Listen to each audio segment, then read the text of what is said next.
आप देख रहे हैं हमारा विशेष। झारखंड सरकार 1 मई से पढ़े लिखे शिक्षित बेरोजगारों से शराब बिचवाने की तैयारी में है और इसके लिए सेल्समैन और मैनेजर पोस्ट की वैकेंसी निकाली गई जो शराब की दुकानों में काम करेंगे। हैरत की बात यह है कि बोकारो में अभ्यर्थियों को डार्क साइट में रखकर इंटरव्यू लिया जा रहा है, तो गढ़वा में एमटेक, बीटेक और ITI पास शिक्षित बेरोजगार भीड़ की शक्ल में उत्पाद दफ्तर उमड़ रहे हैं। रिपोर्ट देखिए।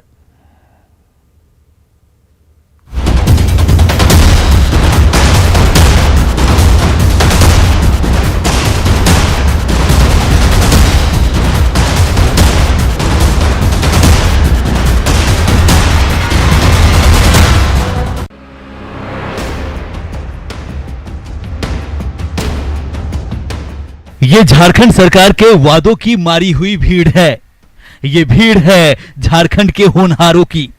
ये भीड़ है झारखंड के कल को रोशन करने वालों की। लेकिन जरा ठहरिए, ये हेमंत सरकार के लिए शराब बेचेंगे, ये पियक्करों को शराब की बोतल थमाएंगे, ये जाम छलकाने वालों की जी हजूरी करेंगे। दरअसल झारखंड सरकार इन पढ़े लिखे बेरोजगार युवाओं से शराब बिकवाने की ठान ली है और इसके लिए बहाली भी निकाली गई है। तस्वीरें गढ़वा की है, जहां शिक्षित युवाओं से शराब बेचने के लिए इंटरव्यू लिया जा रहा है। पवन कुमार बीटेक पास हैं, ITI की भी डिग्री है, लेकिन बेरोजगारी की मजबूरी ऐसी कि पवन कुमार शराब बेचने तक के लिए किस्मत आजमाने आ गए। आप लोग किस लिए आए हैं आप? यहाँ सर उत्पाद विभाग में बहाली आया था। क्या बहाली? बहाली क्या चीज़ के लिए? वो शराब के लिए, जो मतलब शराब बेचने के लिए, सेल्समैन के लिए आया हुआ था दुकान में। हाँ। तो झारखंड के लिए शायद यहीं पर आए हुए हैं। हाँ। जिला में। अब क्या किए, क्या है? हम ग्रेजुएशन किए हैं, मतलब बीटेक किए हुए हैं। हाँ। और ITI भी किए हुए हैं। तो मतलब बीटेक करने के बाद क्या करें सर, बेरोजगारी है तो करना पड़ेगा ना। गढ़वा में उत्पाद विभाग के दफ्तर में पढ़े लिखे युवाओं की भीड़ उमड़ी है। शिक्षित युवाओं में कोई एमटेक है, कोई बीटेक, तो कोई इंटर पास। रौशिक कुमार मिंज +2 के बाद BA कर रहे हैं, लेकिन मजबूरी देखिए कि पढ़ाई छोड़ शराब बेचने को राजी हो गए। क्यों? नौकरी के लिए। नौकरी के लिए? कहाँ तक पढ़े हो? +2 हो। तभी नौकरी का पढ़ाई आगे? पढ़ाई चल रहा है, BA में एडमिशन। तो यहाँ क्या क्या बेचना है मालूम है? यहाँ शराब में काम करना है। शराब में काम करना है। दरअसल झारखंड सरकार 1 मई से शराब बेचने की नई नीति लागू कर रही है। पूरे प्रदेश में शराब बेचने का ठेका एक कंपनी को दिया गया है। छत्तीसगढ़ की तर्ज पर कंपनी काम करेगी। शराब दुकान में सेल्समैन और मैनेजर के लिए वैकेंसी है। उत्पाद मुख्यालय रांची के निर्देशानुसार 1 मई 2022 से JSBCL के माध्यम से खुदरा उत्पाद दुकानों का संचालन किया जाएगा। उसी के संबंध में दुकान प्रभारी एवं दुकान सहायक का भर्ती के लिए हम लोग को निर्देश प्राप्त हुआ है। कितना लोग भर्ती होना है? कुल मिलाकर 243 लोगों का भर्ती होना है, जिसमें 81 दुकान प्रभारी हैं और 162 दुकान सहायक हैं। तो इन लोगों को फिर क्या होगा? ये इन लोग का भर्ती करवा के, अभी जो चयनित लोग हैं उन लोगों को करवा के हम लोग उत्पाद मुख्यालय को सौंप देंगे। वहाँ से आगे का पता चल। बोकारो में तो हद ही हो गई। शराब दुकान में बहाली के नाम पर बेरोजगारों को यहां ठगा जा रहा है। ये हैं सुदीप, पेशे से इंजीनियर हैं। निबंधन कार्यालय में इनका नंबर रजिस्टर्ड था। मैसेज आया तो सुदीप दौड़े चले आए। दफ्तर पहुंचे तो पता चला शराब बेचने के लिए बहाली है। क्या नाम हुआ आपका? सुदीप नाम हुआ हमारा। कहाँ तक पढ़े लिखे हैं आप? मैंने इंजीनियरिंग किया हुआ। कहाँ से? भोपाल से। एक चीज़ बताइए, यहाँ कहाँ आए थे आज? ये असल में हम लोग पहले झारखंड एम्प्लॉयमेंट एक्सचेंज में रजिस्ट्रेशन किए थे, तो उसके बिहाफ पे हमें एक मैसेज दिया गया था कि आप आइए अपने डॉक्यूमेंट्स के साथ। हाँ। तो हम लोगों ने डॉक्यूमेंट सबमिट किया। एक्चुअल में जॉब क्या है हमें बताया नहीं गया है, तो वो 2-3 दिन में मैसेज आएगा क्या चीज़ है वो हमें बताया जाएगा। एक चीज़ जानते हैं, शराब दुकान में आप लोगों को एज ए सेल्समैन रखने की तैयारी? अच्छा, हो सकता है मे भी, लेकिन जो भी है गवर्नमेंट के तौर पे है, हमें उसके बारे में नहीं आइडिया है। पिंटू कुमार महतो तो हेमंत सरकार के शराब बेचने की नीति से ही आहत हैं। कहते हैं पता होता तो इंटरव्यू देने नहीं आता। जब सरकार को शराब ही बेचवाना है तो फिर पढ़ने लिखने की क्या जरूरत। यहाँ के आने के बाद पता चला कि सरकार बोकारो जिला में 84 शराब की दुकानें खोलेगी। इसके अंतर्गत इन लड़कों को चयन किया जा रहा है। इसमें सेल्समैन के रूप में इन लोगों को काम करना पड़ेगा और सरकार की जो मानदेय मिलेगा उसी उन लोगों को सैलरी होगा। तो आपको आके अफसोस हुआ? अफसोस तो हुआ है क्योंकि हम लोग इतना मेहनत कर रहे हैं तो क्या शराब बेचने के लिए कर रहे हैं। सरकार जब शराब बंद करना चाह रहे हैं तो फिर शराब बेचने के लिए स्टूडेंट को ला रहे हैं तो फिर पढ़ाई क्या जरूरी है? शराब के लिए पढ़ाई जरूरी है। युवाओं का गुस्सा काफी हद तक जायज है। इन युवाओं को डार्क साइड में रखकर इंटरव्यू लिया जा रहा है। सुभाष चंद्र गोप कहते हैं अगर बता दिया गया होता तो इंटरव्यू देने नहीं आता। बेरोजगारी की मार है कि something is better than nothing. उन शराब की दुकानों को हैंडल करने के लिए ये रिक्वायरमेंट है, तो इसके लिए कोई लड़के चाहिए। तो उन दुकानों में असिस्टेंट के रूप में लड़कों को रखा जाए। माने आप सेल्समैन के रूप में आप यहाँ बहाल होंगे? जी हाँ, ये आप कर सकते हैं। तो माने क्या लगा कि ये नौकरी आप कर सकते हैं? देखिए आजकल तो अभी तो बेरोजगार इतने बड़े हुए हैं कि क्या कहें, और इनका कहना है कि ये सरकार की पॉलिसी है। तो जब सरकार की पॉलिसी है तो सब तो कूदना ही, सबको ही कूदेंगे ही। माने अगर ये आपको पहले पता चलता तो आते?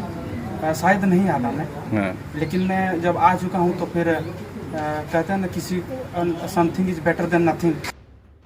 सबसे हैरत की बात है कि बोकारो में बड़े गुपचुप तरीके से छात्रों की बहाली की जा रही है। हमारे संवाददाता ने इंटरव्यू कवर करना चाहा तो रोक दिया गया। सवाल है कि बहाली के नाम पर धोखा क्यों? क्या शराब बेचने के लिए कराया गया था शिक्षित युवाओं का निबंधन?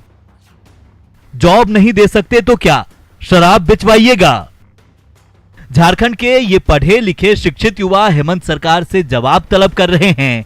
गढ़वा से चंदन कुमार कश्यप और बोकारो से मृत्युंजय कुमार की रिपोर्ट, न्यूज़ 18। तो झारखंड में करीब 1000 से ज्यादा पहाड़ों को जमींदोज कर दिया गया है, ये भी बड़ी खबर है। पिछले 30 साल में रांची जिले में ही 100 से ज्यादा पहाड़ों को खोदकर समतल बना दिया गया। माइनिंग माफिया लगातार पहाड़ों को निगल रहे हैं और हालात ऐसे हैं कि रांची के कई गांवों में पहाड़ों का अस्तित्व खत्म हो गया है। पहाड़ों के नामो निशान मिटने से पानी को लेकर हाहाकार की स्थिति है।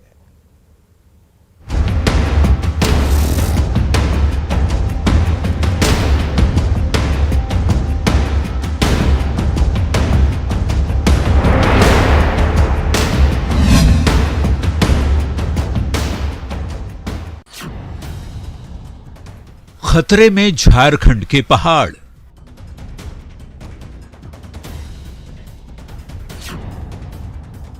रांची में पहाड़ों का हो रहा अस्तित्व खत्म।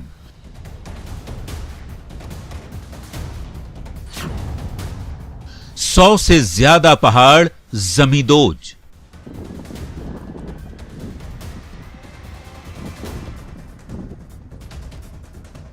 ये जो दूर तक जमीन दिख रही है ना, यहां कभी पहाड़ हुआ करता था। ये जो ऊबड़ खाबड़ पथरीली समतल देख रहे हैं, यहां कभी चट्टानों का पूरा आशियाना हुआ करता था। लेकिन झारखंड में बेतरतीब ढंग से पहाड़ों को खोदकर खोखला कर दिया गया। पर्यावरणविद नीतीश प्रियदर्शी कहते हैं झारखंड में 1000 से ज्यादा पहाड़ खत्म हो गए हैं। झारखंड की बात कहा जाए तो कितने पहाड़, देखिए झारखंड में तो देखा जाए तो 1000 से ऊपर चला गया है, क्योंकि बहुत जगह तो क्रशर्स चल रहे हैं, माइनिंग चल रहे हैं, स्टोन्स के चल रहे हैं।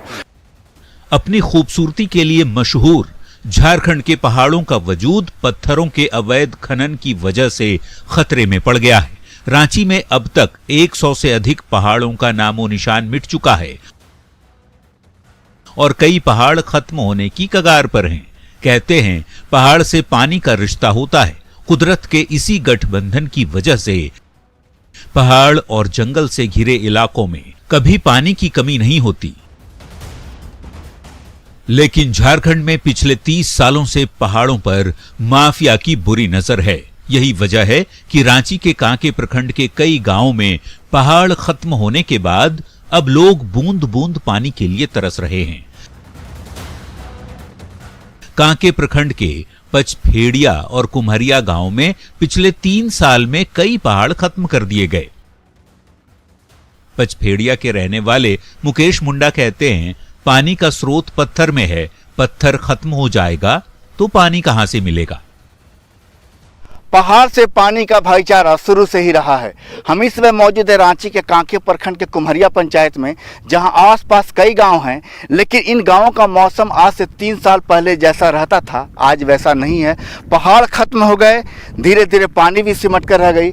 और आप यहां पर देख रहे हैं कि किस तरीके से पहाड़ का अस्तित्व जो है धीरे धीरे 3 सालों के भीतर खत्म होता गया, पानी रसातल में चला गया। और यहाँ के ग्रामीण बताते हैं कि एक समय जो गाँव कश्मीर के जैसा ठंडा रहता था, आज उस गांव से पानी खत्म हो चुका है। कितनी परेशानी बढ़ गई आप लोगों की? बहुत बुरी तरह बढ़ गए हैं कि देख रहे हैं कि पूरा पहाड़ खत्म हो गया तो पानी सोर्स तो हेठे हो गया। अब सब खाने पीने के लिए हम लोग को बहुत तरसना पड़ रहा है।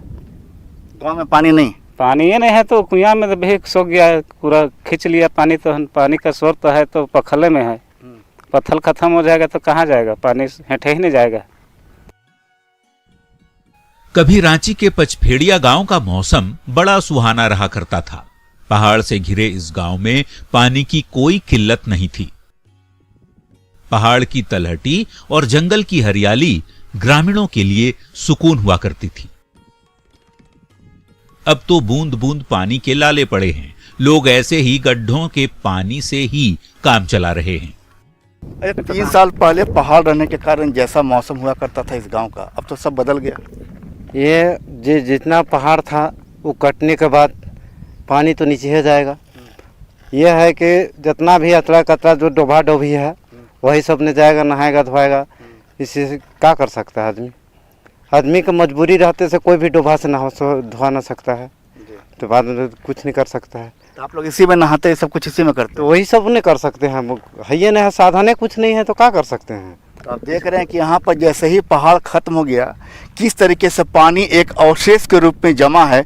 गांव के लोग यहाँ पर आते हैं, कई गांव जो पानी नहीं रहने की वजह से पलायन भी कर गए। क्या ग्रामीण चले गए यहाँ से? बहुत तरह तरह का आदमी यहाँ आता है पानी के लिए।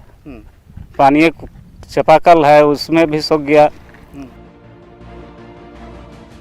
जाने माने पर्यावरणविद नीतीश प्रियदर्शी बताते हैं कि पहाड़ के किनारे बसे गांवों में पानी का संबंध सीधे चट्टानों से होता है। पहाड़ के दबाव से ही जमीन के नीचे का पानी ऊपर आता है और ग्रामीणों को पानी उपलब्ध हो पाता है। लेकिन जैसे ही पहाड़ खत्म होने लगे, दरारों से पहाड़ में पानी का रिचार्ज सिस्टम भी मानसून में खत्म होने लगा। लिहाजा पहाड़ को हर हाल में बचाने की जरूरत है। देखिए, अभी तक सरकारी हो चाहे किसी विश्वविद्यालय के द्वारा चाहे किसी प्राइवेट संस्था के द्वारा इस पर अभी तक कोई शोध नहीं हुआ है कि कितने पहाड़ थे और कितने पहाड़ गए। हाँ, ये है कि जो अनुमान लगा सकते हैं, जिस तरीके का पहाड़ जो पहले था आज़ादी के पहले से कम उसमें से 100 से 150 पहाड़ आपके रांची डिस्ट्रिक्ट की अगर हम बात करें, चाहे रांची जो काफ़ी बड़ा डिस्ट्रिक्ट है, उसमें करीबन लगता है कि 100 से कुछ पहाड़ या तो पूरी तरह ख़त्म हो गए या तो आधा पे हैं तोड़ तोड़ के। तो हमको लगता है कि 100 से 150 पहाड़ करीबन डिस्टर्ब हुए हैं। रांची में ही देख लीजिए, अगर आप खूंटी के आसपास बहुत सारे पहाड़ चल रहे हैं, तो पुदाना में चल रहा है, बहुत सारे जो है पहाड़ को तोड़ा जा रहा है और क्रशर्स के लिए इस्तेमाल किया जा रहा है। रांची के शहर के बीचों बीच हो रहा है। तो इसमें एक बहुत विकट स्थिति हो गई है, क्योंकि पहाड़ अगर नहीं रहा तो पानी नहीं मिलेगा, क्योंकि पहाड़ को आप डिस्टर्ब कर रहे हैं। क्योंकि पहाड़ एक बहुत बड़ा एक प्रेशर देता है ग्राउंड वाटर, जिससे पानी ऊपर आता है, तो आप उसी प्रेशर को हटा दे रहे हैं। पहाड़ में जो दरारें होती हैं उससे बरसात का पानी नीचे जाकर रिचार्ज होता है ग्राउंड वाटर को, नदियाँ रिचार्ज होती हैं, आप सब उसको ख़त्म कर दे रहे हैं। तो कहाँ से आपको पानी आएगा? क्योंकि वो तो हमारा एक एफडी फिक्स डिपॉजिट है पानी का, पहाड़। कांके प्रखंड के पचफेड़िया गांव की पूरी दुनिया पिछले 3 सालों में बदल चुकी है। लोग अपनी रोजमर्रे की जरूरतों के लिए चूहा और डोभा में बचे पानी के ही भरोसे हैं। बोले, आपके गांव में जो शौचालय बना हुआ, क्या पानी है इसमें? नहीं है, पहले था। पहले पहाड़ वहाड़ रहता था ना, तो उस समय था। आजकल तो पानी का स्रोत खत्म हो गया। जब से पहाड़ खत्म हुआ है, पानी का स्रोत खत्म हो गया है। तो क्या शौचालय का इस्तेमाल नहीं कर पाते हैं आप लोग? शौचालय का इस्तेमाल कैसे करेंगे? पानी रहेगा तब ना शौचालय का इस्तेमाल करेंगे। झारखंड की आदिवासी संस्कृति में पहाड़ों, जंगलों और नदियों का खास महत्व है। यहाँ रहने वाले आदिवासियों से यह सीधी तौर पर जुड़ा है। बावजूद झारखंड में पहाड़ों को बचाने के लिए कोई इंतजाम नहीं किए जा रहे। तब पहाड़ों से दोस्ती थी, तब तक तो पानी मिला। जैसे जैसे दोस्ती दुश्मनी में बदल गई, पहाड़ खत्म कर दिए गए, पानी भी अब दूर चला गया। अब लोग इंतजार कर रहे हैं इस बात का कि जो भी पहाड़ बचा है कम से कम उसे बचा लिया जाए। संजय कुमार सिन्हा, न्यूज़ 18। हमारे सहयोगी संजय सिन्हा गुहार लगा रहे हैं और आप लोगों से अपील कर रहे हैं, खासकर सरकार से कम उन पहाड़ों को बचा लीजिए जिनका अस्तित्व खतरे में है और जिनकी वजह से झारखंड जाना जाता है। जिन जंगलों की वजह से, जिन तालाबों की वजह से आप कहते हैं कि झारखंड की वादियां काफ़ी खूबसूरत हैं, लेकिन जब पहाड़ नहीं रहेंगे, सिर्फ मकान रहेंगे, कंक्रीट की दीवारें रहेंगी, चंद ईंट रहेंगे, तो फिर आप झारखंड को झारखंड नहीं समझ पाएंगे, झारखंड को नहीं समझ पाएंगे और झारखंड को नहीं समझ पाएंगे। तो खतरे में जो पहाड़ हैं वो पहाड़ नहीं है, बल्कि एक जनरेशन से दूसरी जनरेशन की तरफ बढ़ती हुई जो एक आबादी है उसके लिए वो बीता हुआ कल भी है और आने वाला वर्तमान भी है। खबरें लगातार जारी हैं।